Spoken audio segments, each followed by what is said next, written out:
Participants of the SLW616, Karibu Sana for the class, blended class today, that one physical class taken and this is the second class. You are welcome to my class. And participants, read what I posted on the screen. Participants, anyone can unmute and read what I posted on the screen. Fidelis Kitange. Okay, let me read it, Prof. Read. What is social constructivism? Blended class from you. Let me read the highlighted point. Based on ideas of Lev history, 1860 up to 1934, who believed that learning and social interaction are what form consciousness, and learning leads development. Enough. I will read the rest of the things. What is social constructivism? Elaborate. Yeah, it's enough. I will read. So, based on the idea of the left, Vygotsky, and he said, who believed that learning and social interaction are what from consciousness and learning leads development. Collaborative experience where group interact to develop their learning. It takes a greater account of the social interaction and language as a mechanism for an individual to construct thoughts and concepts, grown out of the attempt to incorporate an explanation for the intersubjectivity into an overall constructivist position. And this idea that we will read it now in the third point. Yes, I will go to our continuation is concerned, and this is the continuation of our class. Yes, where it is gone? Just a minute, it is there. Yeah, I am tracing out where it is. Yes, it is there. No, it is not there. Okay, I will open it where we started it. Yeah, this is the economic and contracts. Yeah, it is here. Yeah, I'm opening the file where we left in the 445 class. Yeah, it's opening, it's buffering, it takes time to open it. Yeah, here we came to the social constructivism. So what we just know is, it is a learning process by using the own way of our own consciousness. So here what they said is, the social constructivist perspective, means who believe in that, is called the constructivist perspective, takes the position that normative goals of society, whatever the society wants to achieve it in the daily life, that is in the learning process and gaining process.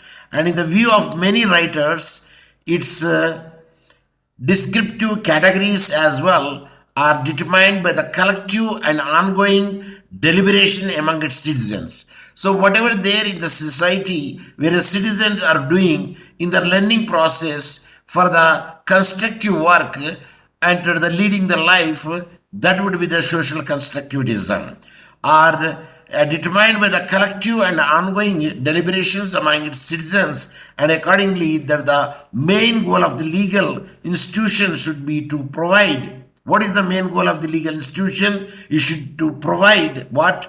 Adequate opportunity for such a decision making.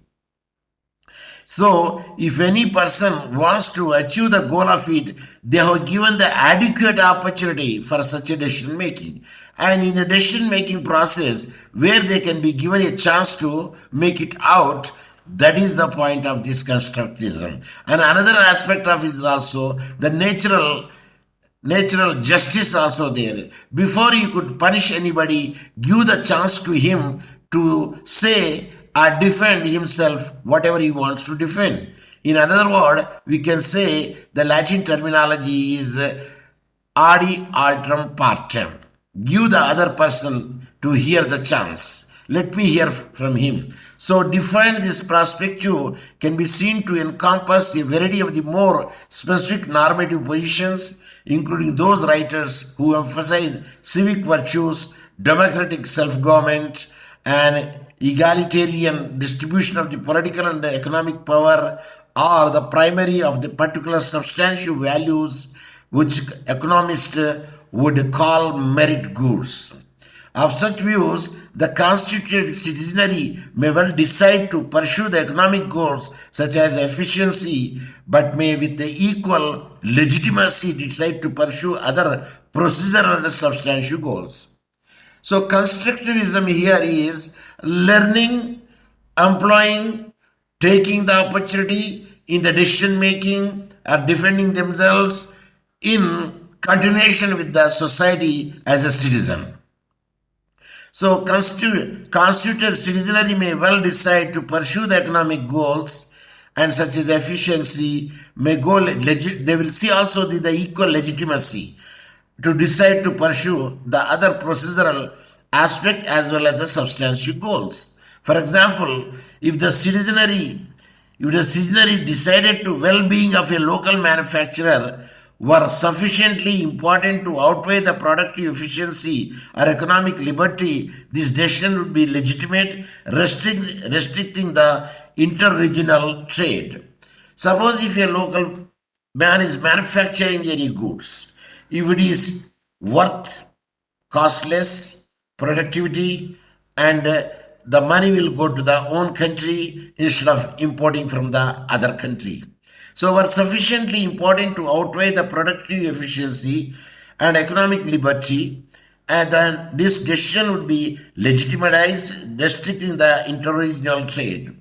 So we can purchase the goods which is made in the indigenously, then the revenue will not go to the other country. If we import it, then the revenue go to the other country. So we can develop our society being a citizen by using our democratic ways and following the legitimacy also, then we can grow ourselves. That is said to be the social constructivism. So like another point here is given is institution like contract or other market are more legitimate venues for such a decision making than collective or political ones. So one way of getting ourselves, that what we just now read in the here, what they said, collaborative experience where groups interact to develop their learning. It is an understanding, developing, learning from their own groups. It takes a greater account of the social interaction from one's social structure to the another people and language as a mechanism for an individual to construct a thoughts and concepts. So the grown out of the attempt to incorporate an explanation for intersubjectively into oral constructivist position means self-sustainability in another way. Participants, are you hearing me? Participants? Yes, Professor. Yes. Means self-sustainability would be there, taking our raw material of our own country and using the technology, manufacturing it with a less economic, amount, means less price, and moreover the more productivity in the product, and if you do so, that comes under the social constructivism. So that would be the aspect of it, one should have to develop it. So now these are the things which we want to make it out, and when we switch out to the point of the economic tort and lectures, how economic will play in the tort. For instance, if you happen to see the syllabus here, I will show you the syllabus. So this is the syllabus, and which I highlighted is 2.4. Could you see it? Yes, Professor. There Yes, is the sir. economic loss of obligations. When you say obligations, the two things will come under it. One is contract, as we have seen just now, and again we will repeat it, and it comes under the tort also. So now we will throw light on this aspect of it. Here I will make it out. Yeah. So economic torts lecture, it includes even a contract also comes over there. So just as a tort recognize that one can negatively affect a person or their property through either negligence or intent, tort law also provides a framework for dealing with the negligent or intentional acts done against a person, business or livelihood. If any person is negligent in his own activity, naturally he has to bear the consequences. Am I right? Yes, Prof. If a person carrying crowbar, you know what is crowbar? CROW, crow hyphen BAR bar, crowbar. Yes, Prof. What is that? Crowbar. Crowbar. A pack. I will write here so that you could understand it. CROWBAR, crowbar. See, I am writing the spelling so that you could know it. CROW hyphen BAR, crowbar. I will magnify it. Do you know what it means? Yes. Could you see? Paso.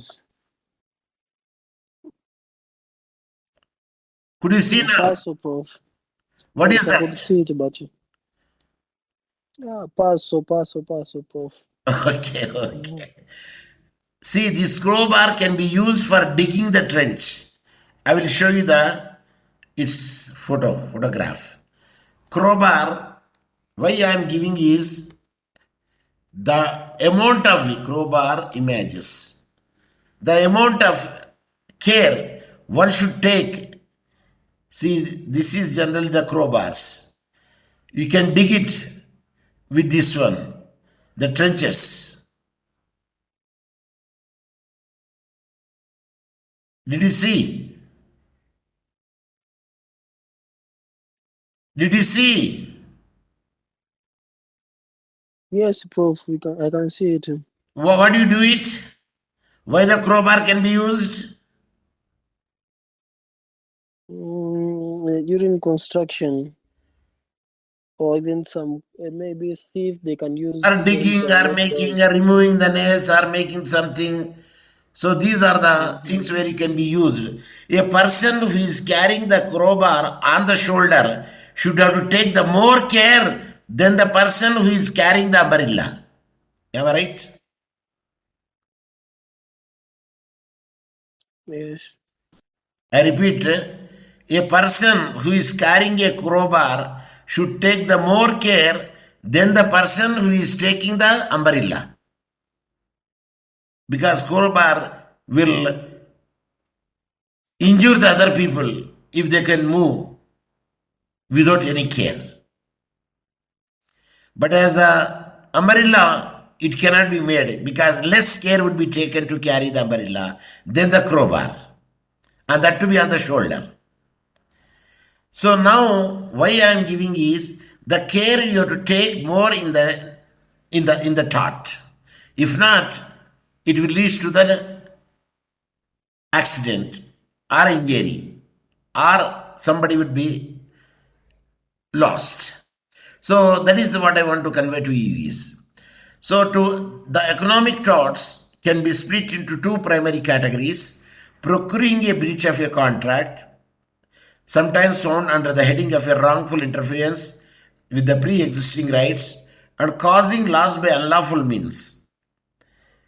If a person causes loss unlawfully to somebody else, then there is economic loss would be there, and that economic loss can be borne by the person who is the tortfeasor. So conspiracy is also discussed below. While this is a separate tort, it can generally be regarded as ancillary to the two primary torts, that is, one inducing the breach and unlawful interference. In essence, conspiracy just involves an agreement of a group commit one of the primary torts. Here, what I want to say is, in tort, if the care is not taken, then you will be held liable to pay the damages. So here a consideration, you can see the exam consideration. What is given is economic tort often involves contract. You will need a working knowledge of how a contract law operates before you can confidently deal with the problem questions. Contract is nothing but the offer and acceptance for consideration for the lawful means and intention to clear the legal relationship. Is it clear? Clear, Yes, Prof. Prof. So nonetheless, remember that your tort law essay and exam answer will be the marked in the basis of your tort knowledge. How? So don't get too hung up for the peripheral contract law issues. Before continuing, it is worth noting an important point. What is that? Unless a breach of contract is induced or unlawful act occurs, no economic tort will have occurred. Economic tort will occur at that time only when somebody induced you or unlawful act occurs over there.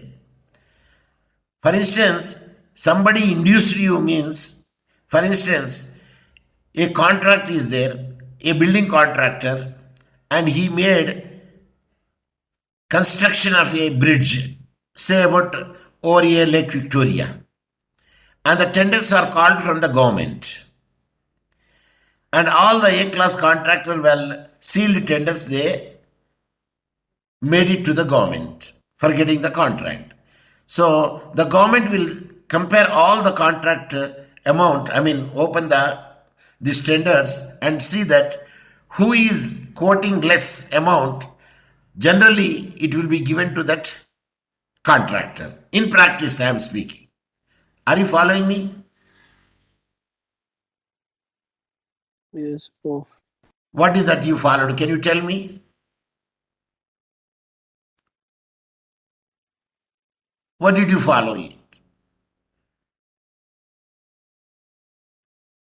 Tenders, tender. Yes, Prof. Government call for the tender for the construction of a bridge or roads, buildings.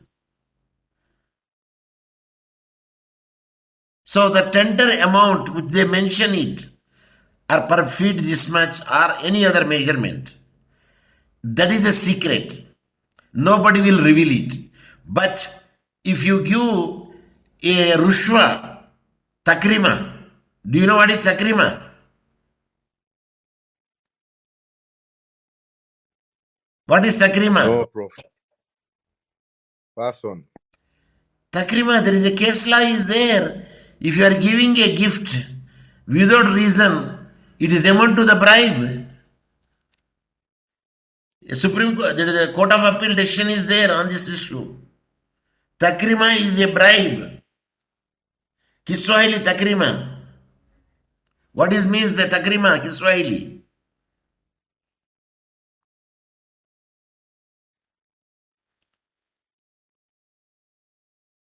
Answer me, don't be silent.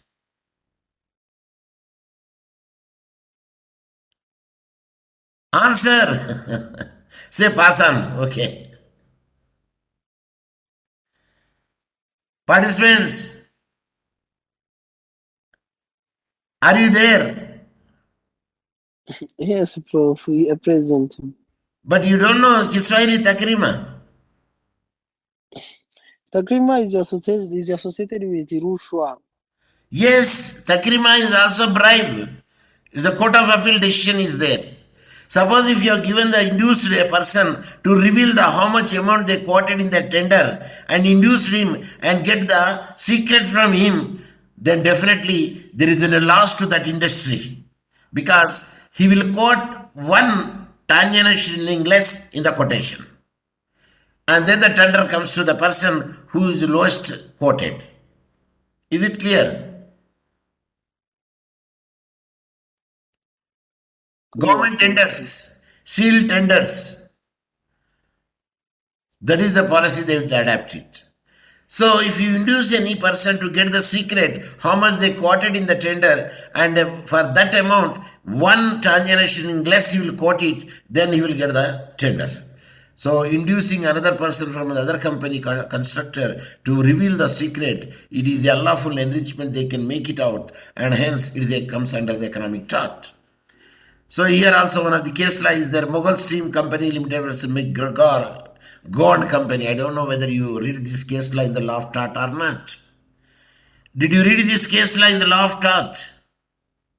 Mughal Steamship Company Limited versus McGregor Go and Company. It is a ship. Mughal Steam Company is a ship. They carry the cargo. So all the other members, what they did it now, they became a lobby, and they say per ton this much we will carry from the distance, from this distance to that distance. They made such an arrangement. So naturally they quoted the less amount to carry it. When they quoted the less amount to carry it, nobody has given any tender or any assignment for the cargo to the Mughal Steam Company Limited.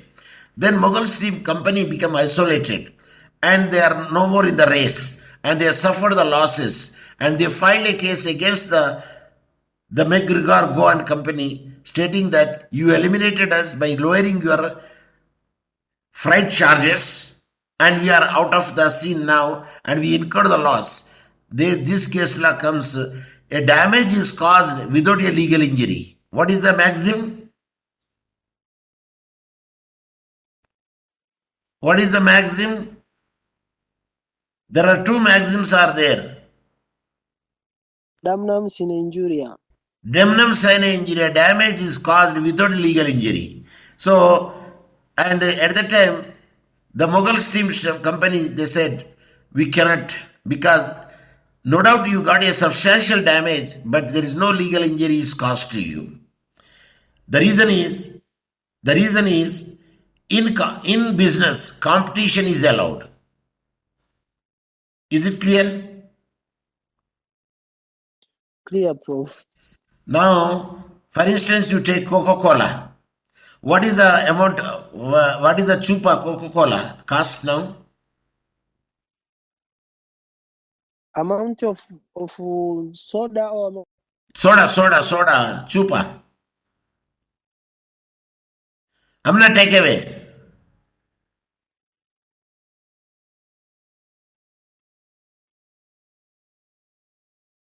Why you are taking so much time to give me the answer? Coca-Cola, chupa, soda, cost is?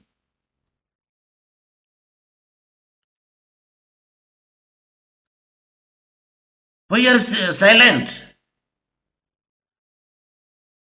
10,000. Said 1,000. Takeaway is 1,000. And chupa is 600. Is it clear? Yes, Prof. Why you are silent? I don't know. Suppose Pepsi reduced the price. He wants to sell 500. At that instance, Coca-Cola suffered the loss. Let me take an example. I am not against the Pepsi, I am not against the Coca-Cola, or favor of it. And at the time, competition, business in competition is allowed. In the competition, he reduced to the 500. But there is a control system is there, board is there, government is there. They say, you don't reduce it.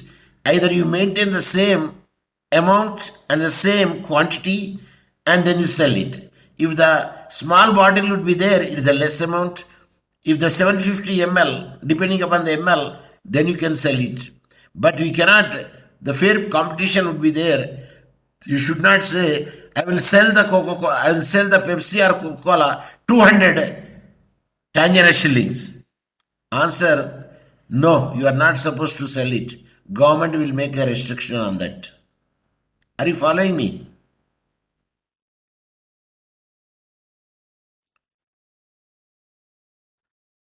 In the rates, the government will control it. There is a body would be there. You are not supposed to sell this much less than or that much more than.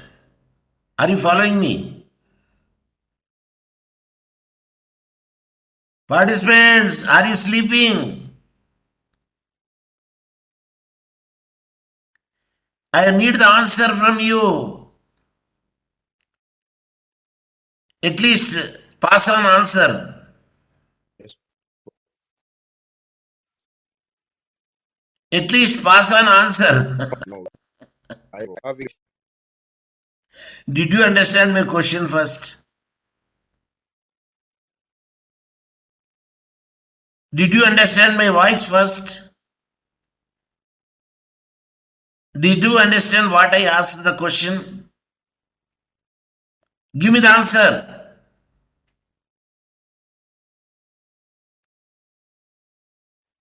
Don't be silent. See, why you are silent? I don't know.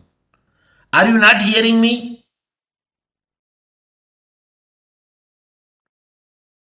Are you not hearing me?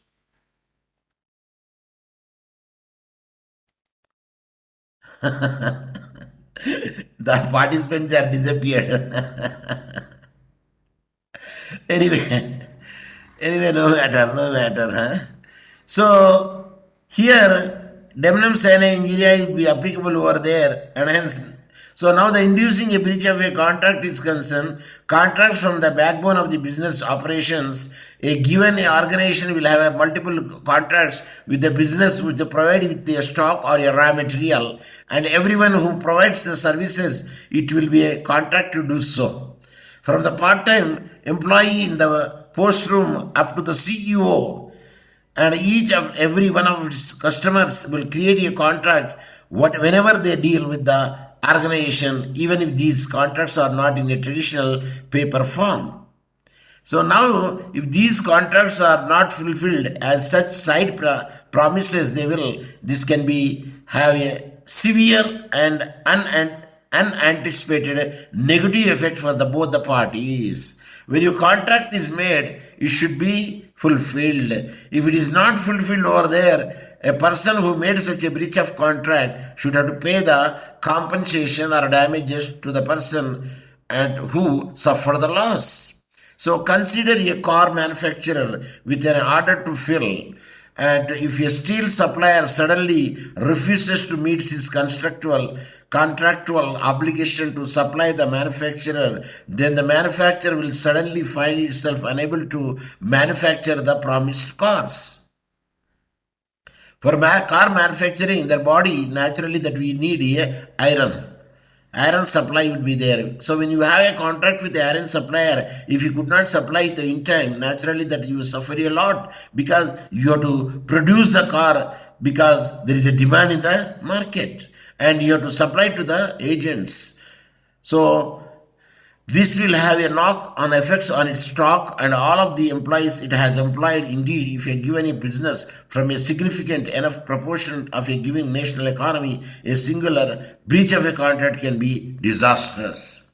So if any person makes any breach of contract, even a single also, it leads to the disastrous consequences would be there. Because based on that thing, he also gives the wording to the other people to supply the car. When the iron ore is not, or iron is not supplied to the car owner or the car manufacturer, he could not meet the demand of it. Naturally, that he is face a lot of trouble and breakdown also there. So, contract law has developed its own mechanism to deal with the steel supplier, but if the third party has been the one to pursue the steel supplier to deny the promise the steel, for example, for offering it a bribe, they will largely be untouchable in contract since they were not party to the steel supply contract. So, if anybody will induce another person not to supply the iron, at that time they induced it over there where you consequently you got the loss because you did not produce the car as it is promised over there, and hence that amount will be compensated by the person who induced that man to get the not to supply it. So this is where the tort law steps in to provide a course of action against the third party for pursuing the supplier to breach its contract. So a tort law will come into the picture when a third person induces the person to make a breach of contract, and you can file a case under not in the contract but under the tort, because inducement is a tort. Participants, are you hearing me? Participants are disappeared. So exam consideration, although the induction can come in the form of a better offer, it would be a mistake to regard this as the only form of inducement. Induction can come in the form of a threat or in the form of a simply deliberately creating the condition to stop a contract from the being carried out. So inducement comes because they stop a man to carry out his contract. So that is the inducement. It will be an offense. So under the tort, he will be held liable to pay the compensation. So if you see the another case law of the Lumley versus Gay, this also say the claimant had a contractor for the service of an opera singer. So they contract with the opera singer. The opera would be there mostly in the Australia.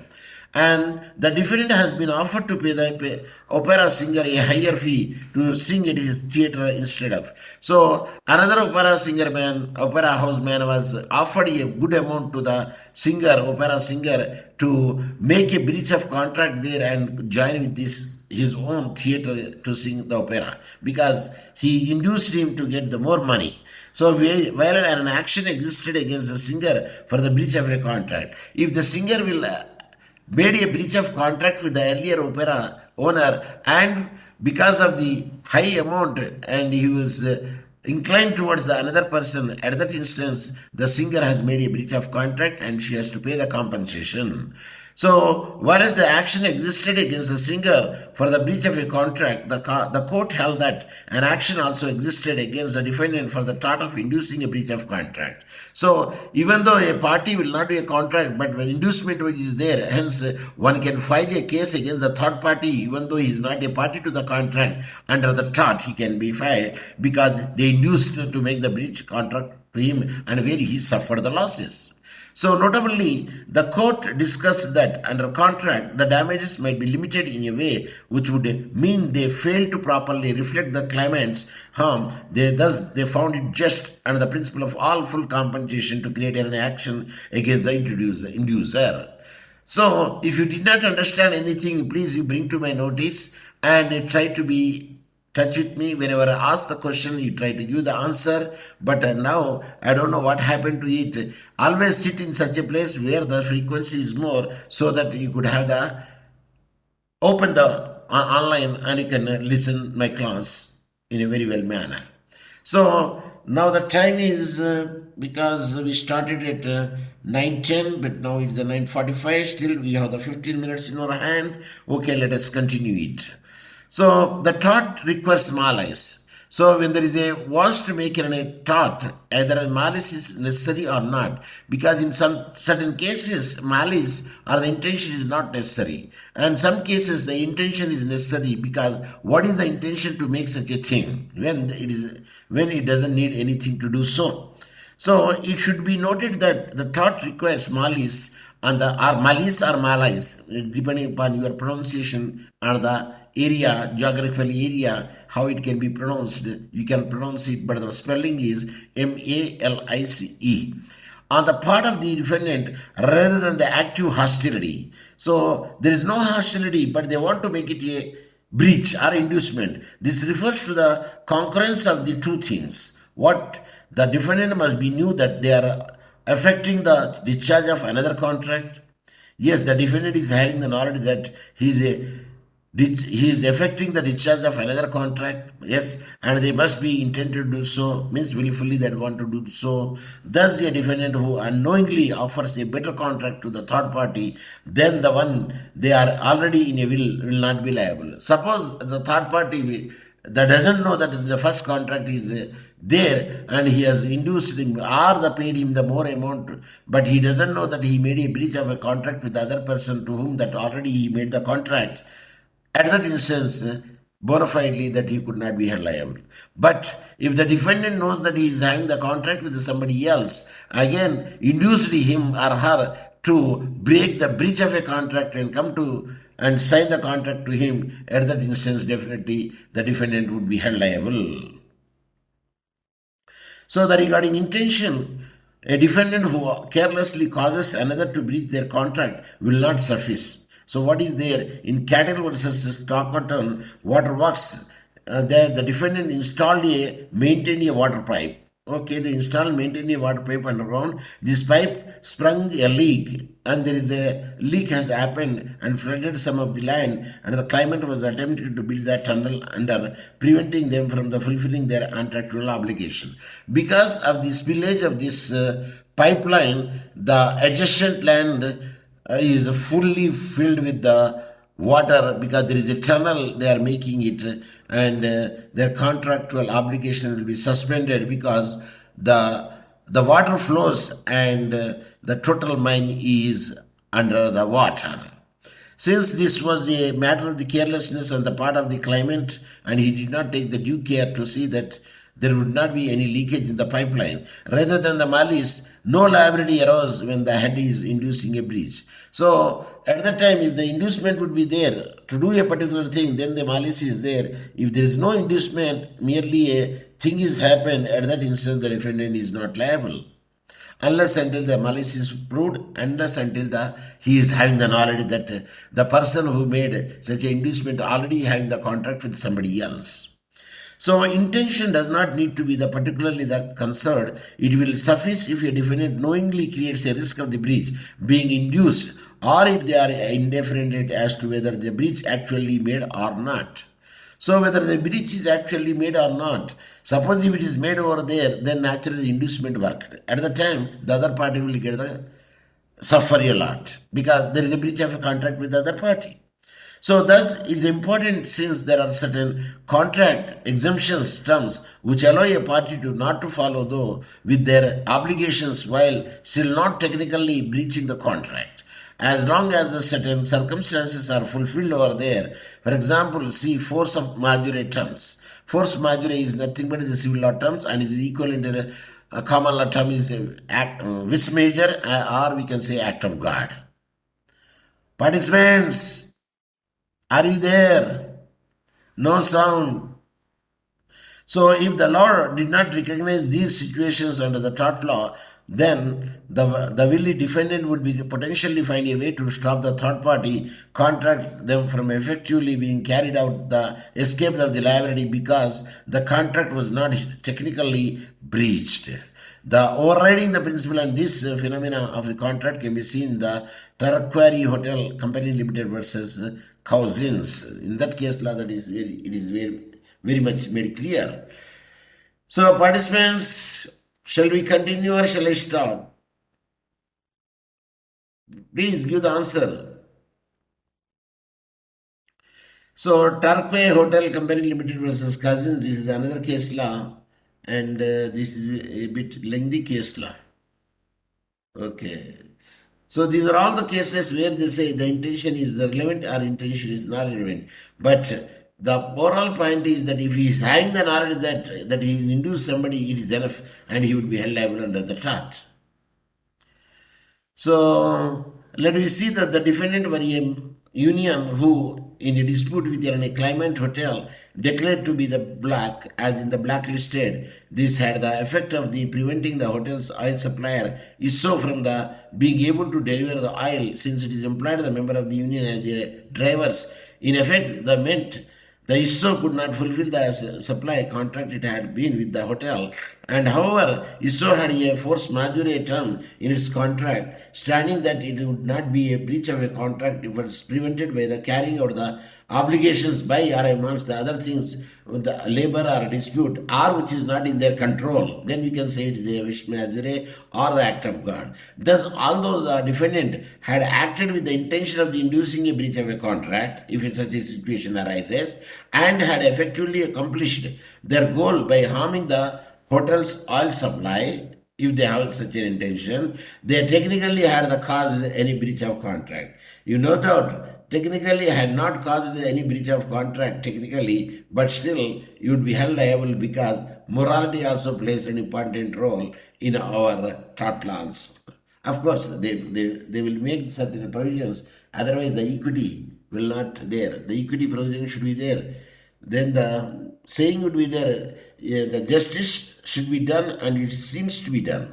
So that is also an important factor.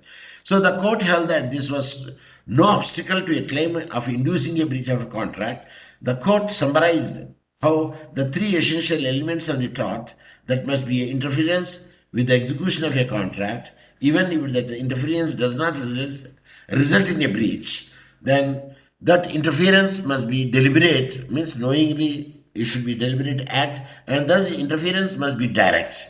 Moreover, the interference also should be direct. So there are three aspects of it. What are the three aspects? Number one, execution of a contract, element of the tort. There must be interference with the execution of a contract, even if the interference does not result in a breach, doesn't matter. The interference must be deliberate, means knowingly done, and the interference must be direct. Directly it will hurt the other opponent. Since these three elements existed in the case at hand and the tort had occurred, despite the existence of the force majeure clause. Even the force majeure clause also there, but here there is a breach of a contract is already made over there. So thus the tort of inducing the breach of a contract finds itself in a relatively old place. Of course, such inducement is no more now because everybody is very wise enough because they don't want to reveal any trade secret or secret also because they know the consequences, the legal consequences also. So that fear also with them. So the tort requires harm, but the harm does not necessarily come in the form of the advertised or breach of a contract. And while as odd in this theory, as noted above, this enables the law to appropriately deal with the situation in which a defendant causes the practical effect of the breach of a whilst failing to cause a breach in traditional contract terms. If it is not in the traditional contract terms, then the usage becomes, then the customs becomes, and many other factors play an important role to see that justice will be done to the party. Just as the law recognizes that a sometimes failed attempt at robbing a bank and can be as dangerous as a successful attempt, and tort law take the same dim view, yes, of the failed attempt to induce a breach. So naturally, we should not supposed to make the inducement of the breach, number one, and we should not supposed to make you have to commit a break there and join in our organization. No, that is not the good way to do so, because there would be the humanity, there would be the ethical values should be there, that should be followed. So regarding the knowledge, the defendant's knowledge that their action will cause a breach of a contract is not enough to demonstrate the intent. Suppose he doesn't have the knowledge earlier at the time, but once he has made the contract with him and with her, then naturally if you come to the notice, then bona fidely he purchased it, hence he could not be held liable. So these must evidence to show that the defendant primary aim was to cause a breach of a contract, and rather than being the secondary effect of an action with an altogether different intent, this can be seen in the OBG versus Allen case law. Participants, are you there? No, participants are not giving any answer to my question. Yes, now it is 9:59. At any time, the Cisco WebEx may stop. Perhaps let us deal this OBG versus Allen case law in the next class. And I already told you that I am going to take the next class, which is scheduled be on Saturday, if I not be mistaken. Yes. So with this, I will stop it because at any time this Cisco WebEx will stop. And that's why I would like to stop before it stopped. Or can I continue it? Participants, give me the answer. Let me try to OBG case law. OBG versus Allen case law. The defendant took a control of the failing a claimant company as receiver. Okay, he is one of the receiver over there for the claimant company. It later emerged that the appointment was invalid, whose receiver appointment is invalid, and thus their control of the company was illegitimate. Then he could not have the control of the company because the contract which is given is illegal. Whilst a contract of the company, the defendant managed some pre-existing contracts, the company had an away and involved them being that were breached. The claimant thus argued that the defendant had induced a breach of a contract. So if any person make an inducement of the breach of contract, for the consequence of it, other person got the injured. At that instance, the person who got injured or got the harm can bring an action against the person who induced such a thing. So there is a chance of getting the remedy would be there in one way, in another way. So this claim failed. The receiver had been acting in good faith, having been told by another organization that they were rightfully appointed as a receiver and had merely managed the contract as maybe competent receiver would have, because their primary intention was not to cause any breach. The claim failed. So whether they do have the intention to cause a breach or not, if it is occurred over there and brought the notice of a person, then naturally it is amount to be a offense, and he should be compensated, or he should pay the compensation to those who suffered. So knowledge of the other contract does not need to be the particularly detailed. As per the IT Stratford and Sons Limited versus Lindley, in this case law, the defendant were a union and who, in an illegitimate attempt to negotiate with the claimant, barge operators told their told their members to refuse to work on the claimant's barges, and thus causing them to fail to meet their obligations to their clients. Whilst it could not be said that the defendant had a special knowledge of the terms of the employee's contract and they were seeking to breach, and this was not necessarily, it was merely enough to know that they were causing some sort of the contractual breach. Participants, are you there? So better I could stop here. Then, of course, only one paragraph is there. Then exam consideration and the damage is required. We need not worry because we will concentrate on this one. There is more than enough to us.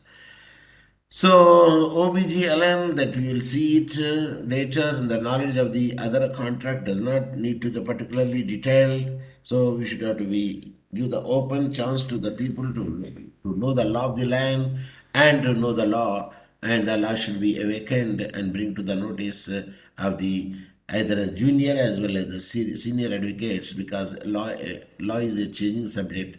Ever we should have a space with the changing of the society and law.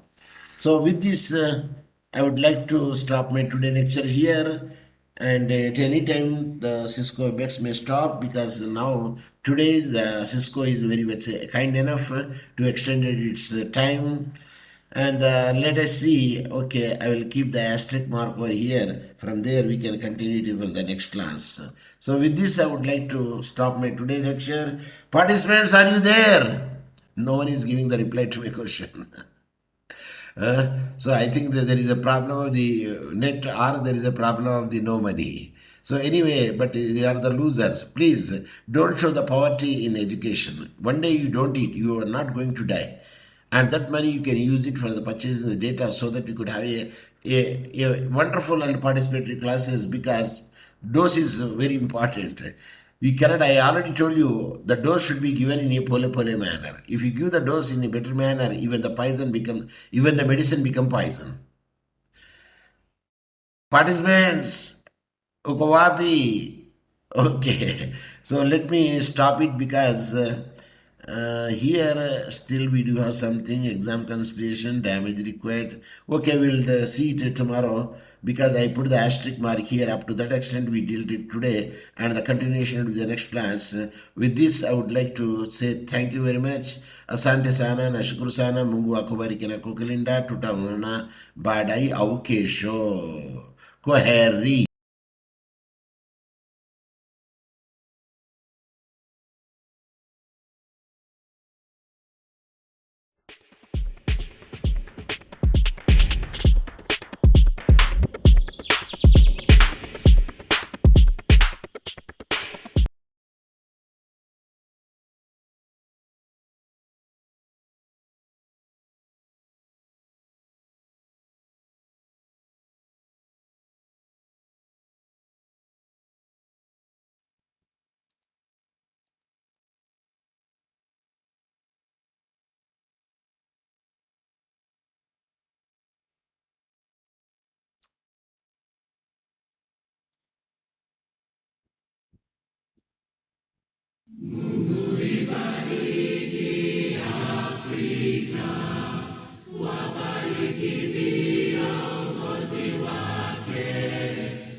Tubariki watoto